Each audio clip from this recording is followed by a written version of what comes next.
Rubber বুলেটের ক্ষত এখন শুকায় নাই। প্রিয় সহযোদ্ধা, 2018 সালে কার্জন হলে যে টিয়ার সেল খেয়েছিলাম সেটার চলনও এখনো শুকায় নাই। প্রিয় সহযোদ্ধা, আমাদের ক্যাম্পাসে আমাদেরকে পুলিশ যেভাবে নির্যাতন করেছে 2018 সালে 8 এপ্রিল, সেই ভয়াল আঘাত আমরা এখনো ভুলি নাই।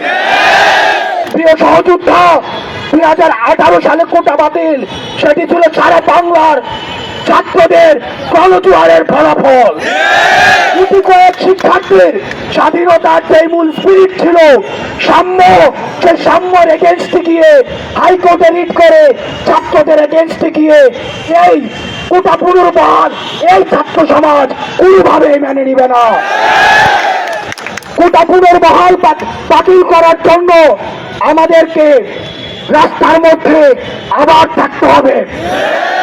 প্রিয় সহযোদ্ধা, স্বাধীনতায় আমাদের 30 লক্ষ মুক্তিযোদ্ধা যে সাম্য নিয়ে যে স্পিরিট নিয়ে যুদ্ধ করেছিল সেটা হচ্ছিল বৈষম্য নিরূপণ।